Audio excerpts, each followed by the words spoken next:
अस्सलाम वालेकुम friends, welcome back to Top Smarties. Drama serial Aapa Shamim, जहां पर रज़ा को एहसास हो चुका है कि सायरा कितनी अच्छी थी और शुमाइला से शादी का फैसला कितना गलत था।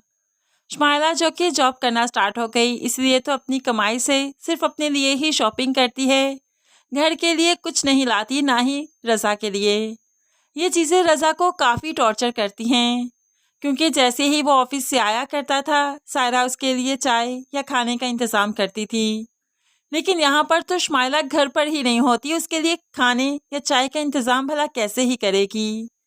वो तो उसको किसी खाते में नहीं लाती, बल्कि हर वक्त लड़ाई झगड़ा करती रहती है, जिसकी वजह से रज़ा के दिलो दिमाग से शुमाइला जैसा भूत तो उतर ही चुका। अब उसे याद है तो सिर्फ सायरा।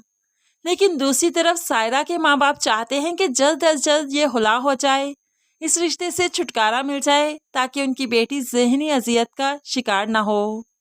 इसलिए तो आज वो सायरा से कहने लगी, बेटा, मुनव्वर साहब को कॉल आई थी वकील की। वो चाहते हैं कि आप भी और मैं भी एक बार उनसे मिल लें, ताकि हमारा आखिरी फैसला वो सुन लें। इस तरह से हुला का नोटिस दोबारा भेजना आसान हो जाएगा। लेकिन सायरा किसी भी तौर ये हुला, ये अलैदगी नहीं चाहती। वो अपना घर खराब करना नहीं चाहती। ऐसे ही वो माँ बाप की खुशी में ही खुश होते होते यहाँ तक पहुँच गई। रिश्ता करवाने से लेकर अब तक उसने अपनी कभी सुनी ही कहाँ है, अपनी कभी मनवाई ही कहाँ है। आज भी माँ से कहा कि मैं ये अलैदगी नहीं चाहती, तो माँ कहने लगी, लेकिन बेटा तुम उसके साथ भी नहीं रह सकती। उसके साथ रहना किसी अजियत से कम नहीं, और हम तुम्हें उसके साथ नहीं रहने देंगे। इस तरह से आज भी सायरा अपने माँ बाप की वजह से ये फैसला कर रही है। दूसरी तरफ कशफ, जो कि माँ बाप के घर जाने के लिए तैयार थी, अब्दुल बारी ने उसे पिक करना था। लेकिन अब्दुल बारी चूंकि ऑफिस से लेट आया, इसलिए तो कशफ इंतज़ार करते करते सो गई। अब तो बहुत नाराज़ है। अब्दुल बारी भी आया तो काफ़ी शर्मिंदा है, क्योंकि वो कशफ की नाराज़गी बर्दाश्त नहीं कर सकता। आखिरकार जैसे ही सुबह हुई, सबसे पहले उसे कशफ को ही चचा जान के घर छोड़ना था। कशफ को तैयार होने के लिए कहा और फिर उसे चचा जान के घर छोड़ दिया। यहाँ आई तो काफ़ी उदास थी। माँ बाप ने उदासी की वजह पूछी, जो कि वो जानते भी थे कि कशफ अपनी पढ़ाई छोड़ चुकी है, इसलिए उदास है। तो बाप समझाने लगा, कशफ ऐसे उदास मत रहो, देखना तुम अपनी तालीम ज़रूर मुकम्मल करोगी। तो कशफ कहने लगी, मुझे ऐसा नहीं लगता कि मैं अपनी तालीम मुकम्मल करूँगी। बेबी के बाद बहुत सी जिम्मेदारियाँ आ जाएंगी, बेबी को संभालना होगा। मैं भला कैसे डॉक्टर बन पाऊँगी? मेरा सपना तो अधूरा ही रह गया।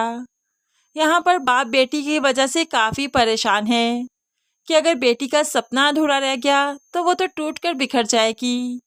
दूसरी तरफ जुलेहा भी बेटी को समझाती है, ऐसी कोई बात नहीं, देखना तुम्हारा डॉक्टर बनने का ख्वाब ज़रूर पूरा होगा। अब्दुल बारी बहुत कोऑपरेटिव, बहुत अच्छा इंसान है, तुम्हारा साथ देगा। अब कशफ को भी अब्दुल बारी की अच्छाई पर कोई शक है ही नहीं, इसलिए तो चुप कर जाती है। दूसरी तरफ अब शमीम के पास शमा की कॉल आ गई, जो कि आरफा का पैगाम देती है कि वो लोग ये सेपरेशन नहीं चाहते, बल्कि सायरा को घर लाना चाहते हैं। ऐसे ही शमीम उस पैगाम को लेते हुए जुलेहा के पास आ जाती है और आकर कहने लगी, मुझे शमा की कॉल आई थी चची जान। वो लोग ये रिश्ता नहीं तोड़ना चाहते, बल्कि सायरा को बाइज्जत तरीके से घर ले जाना चाहते हैं। जिस पर जुलेहा भड़क जाती है, ऐसे कैसे हो सकता है?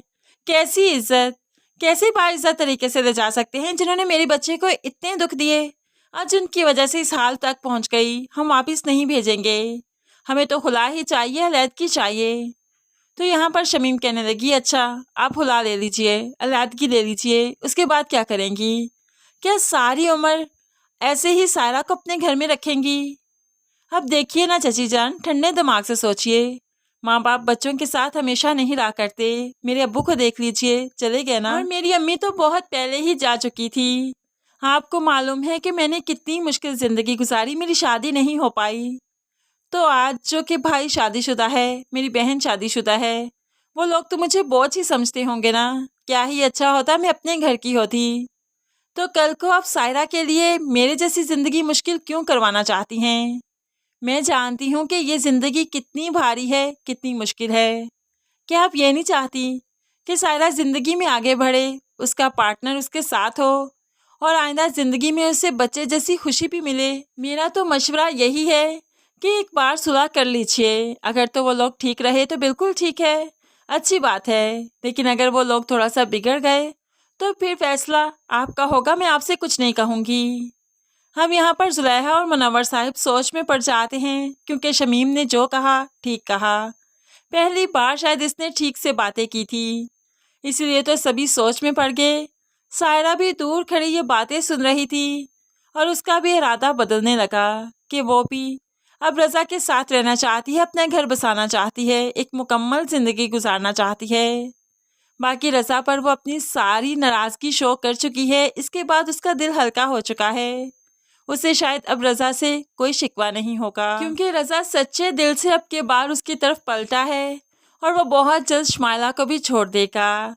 उसे एहसास हो चुका है कि सायरा और शमाइला में क्या फ़र्क है, इसलिए वो सिराब के पीछे नहीं भागेगा बल्कि हकीकत के पीछे आएगा, सायरा के पीछे आएगा, उसको मनाएगा और उसकी को लेकर जाएगा। दूसरी तरफ नसीम, जो कि सादिक को ज़बरदस्ती घर दामाद रखने पर उतावली हुई बैठी है, लेकिन सादिक जो कि घर दामाद रहना नहीं चाहता और फिर शमीम उसे रखना भी नहीं चाहती।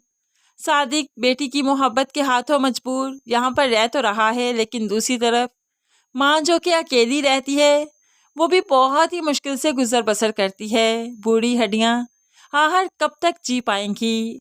एक दिन सादिक की माँ की डेथ हो जाएगी, वो इस दुनिया फ़ानी से रुखसत कर जाएंगी। अकेली घर में रहती थी, बीमार थी, कोई खाना पकाकर देने वाला भी नहीं था, पानी की बूंद देने वाला नहीं था। ऐसे में वो तरसती तरसती इस दुनिया से रुखसत हो जाएगी, जो कि सादिक को काफ़ी गमसदा कर देगी। वो करता भी तो क्या करता, वो तो बीच मझधार के खड़ा था। अगर माँ की कुर्बानी ना देता तो बेटी की कुर्बानी देनी पड़ती, और अगर बेटी को बचाता तो माँ चली गई। इस तरह से सादिक काफ़ी उदास है। अब तो वो घर आ गया और उसके पीछे पीछे नसीम खुद ही आ जाएगी, क्योंकि जिस सास से उसे मसला था वो सास तो वैसे ही रुखसत हो गई। अब यहाँ पर सादिक को नसीम में कोई दिलचस्पी नहीं, वो तो उससे बात भी नहीं करता। लेकिन नसीम है कि शर्मिंदा है, इसलिए सादिक के साथ रहना चाहती है। सादिक सिर्फ समन की वजह से ही नसीम को बर्दाश्त करता है, ताकि उसकी बेटी उसके साथ रहे। कहीं उसकी माँ की तरह बेटी भी रूठ कर इस दुनिया से ना चली जाए, इसलिए तो वो नसीम को बर्दाश्त करेगा। तो फ्रेंड्स, आने वाली एपिसोड्स काफ़ी इंटरेस्टिंग है, काफ़ी सबक आमूज़। आपको क्या लगता है रज़ा के लिए कि वो सायरा को घर ले जा पाएगा या नहीं? क्या सायरा रज़ा को माफ़ करेगी या नहीं, या सायरा को रज़ा को माफ़ करना चाहिए भी या नहीं? ज़रूर कमेंट्स में अपनी कीमती राय का इज़हार कीजिएगा। मज़ीद वीडियोज़ के लिए चैनल को सब्सक्राइब ज़रूर कर लीजिए। अल्लाह हाफ़िज़।